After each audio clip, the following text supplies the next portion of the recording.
Addressable fire control system में हमारे पास एक इस तरह का कंट्रोल पैनल होता है और डिवाइसेस होते हैं। ये डिवाइसेस अलग अलग तरह के हो सकते हैं, जैसा कि ये एक एड्रेसेबल कंट्रोल मॉड्यूल है, ये आपका एमसीपी है, मैनुअल कॉल पॉइंट, और ये आपका डिटेक्टर है। आप देख रहे होंगे ये दो तारों से, तीनों चीज़ सिर्फ दो तारों से कनेक्टेड है। ये जो डिवाइस होते हैं ये दोनों तारों से ही पावर भी लेते हैं और सिग्नल भी लेते हैं। डेटा और पावर दोनों एक ही दो तार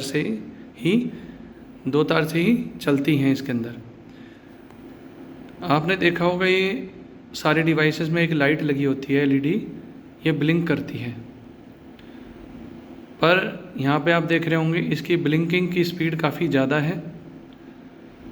ये ब्लिंकिंग स्पीड इसलिए ज़्यादा है क्योंकि जहाँ पर भी डिवाइसेस कम होंगे वहाँ पे ब्लिंकिंग स्पीड ज़्यादा होती है, क्योंकि पैनल क्या करता है, पैनल पॉलिंग करता है। अब पॉलिंग क्या होती है? पॉलिंग होती है हमारा पैनल हर कुछ सेकंड में एक लूप में कनेक्टेड, वायर से कनेक्टेड सारे डिवाइसेस से उनका एड्रेस और उनका स्टेटस मांगता है। तो ये जो एड्रेस और उनका स्टेटस होता है, वैल्यू होती हैं, ये पैनल उनसे कम्युनिकेट करता है काफ़ी हाई स्पीड में, काफ़ी तेज़ी से। तो जितने ज़्यादा डिवाइसेस होंगे उतने ही एक एक करके डिवाइस से जो है पॉलिंग होती है, एड्रेस पूछा जाता है, और जितने कम डिवाइस होंगे उतनी जल्दी जल्दी पॉलिंग होती है। तो यहाँ पे हमारे इसमें कुछ 250 डिवाइस लग सकते हैं, पर अभी इसमें 250 डिवाइस नहीं है, इसमें कुछ 5-6 डिवाइसेस हैं, इसलिए इसकी स्पीड ज़्यादा है। तो फ्रेंड्स, ये जो एड्रेसेबल फायर सिस्टम होता है ये बड़ा ही कॉम्प्लिकेटेड देखा जाए तो सिस्टम होता है, पर काफ़ी भरोसेमंद भी होता है। इसमें काफ़ी तरह के इसमें सिस्टम लगे होते हैं, जो कि जिसमें डिटेक्टर जो है कई तरह के आते हैं। इसमें एक हीट डिटेक्टर होता है और एक आपका स्मोक डिटेक्टर होता है, और इसमें आपका मल्टी क्राइटेरिया डिटेक्टर होता है। हीट डिटेक्टर में सिर्फ हीट का सेंसर होता है, स्मोक डिटेक्टर में सिर्फ स्मोक का सेंसर होता है, और मल्टी क्राइटेरिया में स्मोक सेंसर और हीट सेंसर दोनों होते हैं। ये होता है आपका एमसीपी, जिसे बोलते हैं मैनुअली कॉल पॉइंट। अगर कहीं पे आग लग गई है और आग लगने के बाद अभी डिटेक्टर तक नहीं पहुंची है, आग लगी हुई है और किसी इंसान ने अगर उसको देख लिया है, तो मैनुअली भी इस बटन को दबाकर जो है अलार्म सिस्टम को ट्रिगर कर सकता है। आपने मूवीज़ के अंदर भी देखा होगा, कहीं पे हैंडल होते हैं, कहीं पे शीशा लगा होता है, शीशा तोड़ते ही बटन बाहर आ जाता है और ये ट्रिगर हो जाता है। कहीं पे ढक्कन उठा के हम बटन दबा देते हैं, ट्रिगर हो जाता है। कई तरह के आते हैं ये, तो ये मैनुअल कॉल पॉइंट बोला जाता है इनको। ये होता है आपका एड्रेसेबल कंट्रोल मॉड्यूल। इसको आप पैनल के साथ कॉन्फ़िगर करके आप इसमें से कोई वर्क करा सकते हैं। इसके अंदर रिले लगी होती है। फायर के कंडीशन में, फायर के केस में आप कोई एग्जॉस्ट फैन चलाना चाहते हैं, या फायर के केस में आप अपनी लाइट को, अपनी साइट की लाइट को बंद करना चाहते हैं, या फायर के केस में आप कोई सायरन चलाना चाहते हैं, या आप फायर के केस में आप कोई कुछ भी कराना चाहते हैं, तो इस कंट्रोल मॉड्यूल की मदद से आप कर सकते हैं। इसमें रिले लगी होती है जो ऑन हो जाती है, और वहाँ से आप कनेक्शन करके आगे फायर के केस में कुछ भी ऑपरेट करा सकते हैं। फायर कंट्रोल पैनल में आपकी एक पावर सप्लाई होती है। पावर सप्लाई आपकी 12 या 24 वोल्ट की हो सकती है, जो इस पूरे पैनल के सारी चीज़ों को चलाती है। पावर सप्लाई से निकली हुई आउटपुट वोल्टेज एक कंट्रोलर कार्ड में जाती है, जिससे आपकी बैटरी चार्ज होती है, जो कि स्टैंड बाय में बैकअप का काम करती है। लाइट जाने की स्थिति में ये बैटरी से पूरा आपका लूप सिस्टम चलता है। बाकी हूटर नहीं चलते हैं। हूटर को भी हमें यूपीएस से या किसी यूपीएस या इन्वर्टर सिस्टम से पावर देनी होती है ताकि सायरन लाइट जाने की कंडीशन में सायरन चलते रहें। यहाँ पे बैटरी बैंक है, बैटरी पावर है, 12-12 वोल्ट की 2 बैटरी लगी हुई है, 24 वोल्ट होगी। यहाँ से ये इसको बैटरी का चार्जिंग सिस्टम भी है, यानी ये पूरी पावर सप्लाई का कंट्रोल सिस्टम है। यहाँ से 2 सप्लाई 5 वोल्ट की और 24 वोल्ट की यहाँ पे इस मदरबोर्ड में गई। मदरबोर्ड में केबल लग के आपके कंट्रोल पैनल के जो फ्रंट में गई है और इसी के अंदर से यहाँ से एक प्रिंटर का भी कनेक्शन जाता है। ये प्रिंटर जो है जब भी कोई फायर का इवेंट आता है या कोई आपका डिटेक्टर मिसिंग हो जाता है, डिटेक्टर ख़राब हो जाता है, तो इसके अंदर पर्ची निकल के आपको लिस्ट आ जाती है। तो पर्ची के हिसाब से हमें उसको रेक्टिफाई करना पड़ता है। ये आपका डिटेक्टर बेस है, लूप कार्ड का बोर्ड है, लूप कनेक्शन बोर्ड या लूप कंट्रोल बोर्ड बोलते हैं इसको। इसके ऊपर लूप लगते हैं, लूप कार्ड लगते हैं, इन्हें लूप कार्ड बोला जाता है। लूप कार्ड में 1 लूप या 2 लूप का हो सकता है। ये जो लूप कार्ड है वो आपका 1 लूप या 2 लूप का हो सकता है। अगर 2 लूप के हैं तो इसके ऊपर जहाँ भी ये कनेक्शन होंगे वहाँ पर 2 लूप लगेंगे। लूप से हमारा क्या मतलब है? लूप से मतलब है कि एड्रेसेबल फायर कंट्रोल सिस्टम में 2 वायर्स निकलती हैं। मैं आपको यह बता देता हूँ, 2 वायर्स निकलेंगी और सारे डिटेक्टर सारे डिवाइसेस से कनेक्ट होके वापस घूम के आती हैं। मतलब जो वायर 2 निकलेंगी वो सारे डिटेक्टर से घूम के लास्ट वाले डिटेक्टर से निकल के वापस इसी के अंदर आती हैं।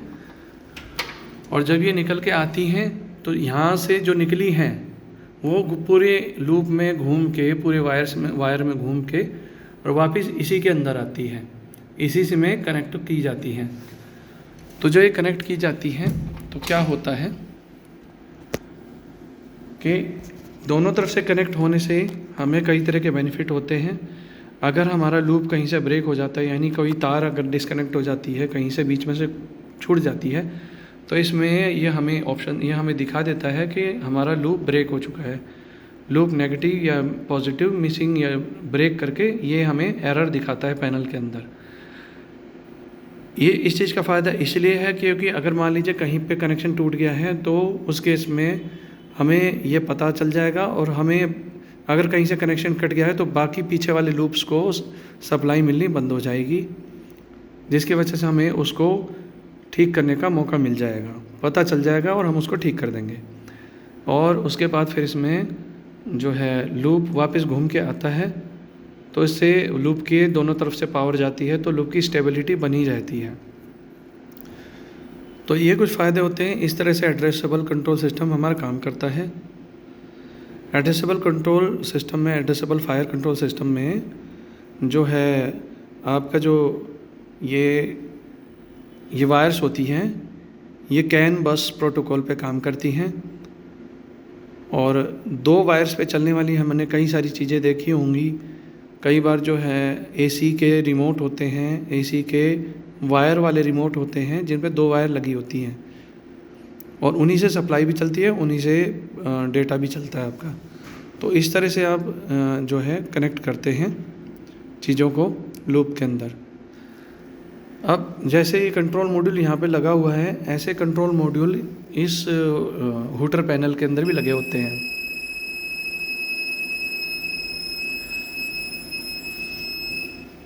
ये देखिए, मैंने अपने असिस्टेंट को एक डिटेक्टर पे धुआं करने के लिए बोला था, तो यहाँ पे इसने शो कर दिया है लूप नंबर 3 में इस डिटेक्टर पे धुआं हो गया है, तो इसने मुझे अलर्ट दे दिया है। यहाँ पर फायर का अलर्ट आ गया, ठीक है, वो चल गया है। तूने धुआं किया था क्या? तो उसके नीचे लेके खड़ा हुआ था? नहीं, मैं तो दूसरी जगह हूँ। तो मेरा कलीग जो है वो फायर डिटेक्टर के नीचे अगरबत्ती लेके गया था, वहाँ थोड़ी सी धुआं वगैरह हुआ तो यहाँ पे फायर का अलर्ट आ गया।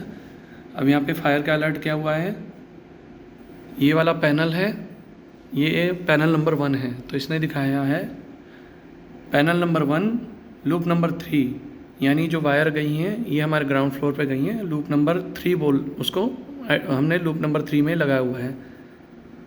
ग्राउंड फ्लोर पे लूप नंबर 3 में डिवाइस नंबर 39 जो है मल्टी डिटेक्टर टाइप का है, उसमें ट्रिगर हुआ है। फायर का मतलब धुआं वगैरह गया होगा तो ट्रिगर हो गया है। तो हम यहाँ से अगर जाके देखेंगे, एडिट में जाएंगे, डिवाइस के ऊपर डिवाइस टेस्ट में लूप 03 में 39 पे जाएंगे तो हमें वहाँ पे वैल्यू बड़ी मिलनी चाहिए। हो सकता कम भी हो गई हो, कोई बड़ी बात नहीं है। अगर हम यहाँ पे देखेंगे तो यहाँ पे पहले 15 वैल्यू थी, 15 और 28 थी। 15 की जगह पे 17 है और 28 की जगह पे 29 है, तो यानी अभी उसमें से धुआं निकल गया है। तो डिटेक्टर अपने नॉर्मल स्टेट में आ गया है, पर यहाँ पे वो अलर्ट नहीं जब तक नहीं जाएगा जब तक हम इसको रीसेट नहीं करेंगे। ये हमने इसको रीसेट कर दिया है, ये हमने रीसेट कर दिया है। रीसेट पूरी तरह से हो चुका है। उसका कैसे पता लगाएंगे, ये देखिए, जब रीसेट का बटन दबाने के बाद हमारी लाइट वापस से ब्लिंक करने लगे तो इसका मतलब रीसेट हो गया है। तो अब हमें कुछ और करने की ज़रूरत नहीं है। तो इस तरह से ये काम करता है। अब ये आपका हूटर पैनल लगा होता है, इसके जितनी भी वायर्स है इसके अंदर एम्पलीफायर होता है, उसके वायर से कनेक्ट होके आगे जाती हैं। तो इसके अंदर भी एड्रेसेबल कंट्रोल मॉड्यूल लगा होता है। इसके अंदर बहुत सारे पीसीबी लगे होते हैं, मॉड्यूल लगे होते हैं अलग अलग बहुत सारे। तो हम उन अलग अलग मॉड्यूल को इसके साथ कनेक्ट करके और कंट्रोल कर लेते हैं। उसी तरह से जैसे ये वायर कनेक्ट है, ऐसे ही इसमें एक वायर कनेक्ट करके हम यहाँ लगा देते हैं और ये कंट्रोल करता है। फिर इसको हम कॉन्फ़िगर कर देते हैं, एक तरह से कनेक्ट कर देते हैं, आपस में इनका कनेक्शन कर देते हैं कि अगर इस वाले लूप में, अगर लूप नंबर 1 में कहीं फायर आया है तो वो 201 या जो भी कंट्रोल मॉड्यूल नंबर है उसको ऑन कर देगा। उसको ऑन करने से जो लूप नंबर 1 में जहाँ स्पीकर लगा हुआ है, जहाँ स्पीकर लगा रखे हैं, वो बजने लगेंगे। तो अलग अलग लूप पे हम अलग अलग स्पीकर कनेक्ट कर सकते हैं। अलग अलग इसमें 10 लग सकते हैं, इसमें 10 लाइन लग सकती हैं। तो अगर हमारे पास 10 लूप है या 5 लूप है, 5 लूप पे 2-2 सेक्शन बना सकते हैं, जोन बना सकते हैं और उनको ट्रिगर करा सकते हैं। ऐसे लूप नंबर 1 में अगर कहीं आग लगी तो लूप नंबर 1 में जहाँ स्पीकर लगे होंगे वही बजेंगे, सारे फ्लोर पे नहीं बजेंगे। इससे हमें पता चल जाएगा, जहाँ का भी स्पीकर बजेगा तो उससे हमें पता चल जाएगा कि जहाँ पर भी मान लो लूप नंबर 1 में आग लगी, वहाँ का यहाँ पे ट्रिगर आया। इस ट्रिगर ने 1 नंबर को एड्रेसेबल कंट्रोल मॉड्यूल को ऑन किया और वहीं के स्पीकर बजेंगे तो हमें पता चल जाएगा, सुनने वालों को पता चल जाएगा कि उस एरिया में ही आग लगी है। पूरे बिल्डिंग के नहीं जलेंगे, बजेंगे, सिर्फ उस एरिया के बजेंगे। तो हम उस एरिया में जाके पता लगा सकते हैं। तो एरिया की लोकेशन आ ही जाएगी, तो एरिया की लोकेशन आ जाएगी। तो इस तरह से हम इसको, ये addressable fire control panel system काम करता है। ये जो एड्रेसेबल फायर कंट्रोल सिस्टम है ये 24 वोल्ट या 12 वोल्ट पे काम कर सकता है। तो डिटेक्टर भी उतने ही वोल्ट पे काम करने वाले होने चाहिए। तो फ्रेंड्स, मुझे उम्मीद है ये वीडियो आपके पसंद आई होगी और आप भी सोचते होंगे ये कैसे काम करते हैं। तो मैंने आज बता दिया कि ये कैसे काम किया जाता है इसके अंदर। तो फ्रेंड्स, मुझे उम्मीद है वीडियो आपको पसंद आएगी। इस वीडियो को देखने के लिए धन्यवाद।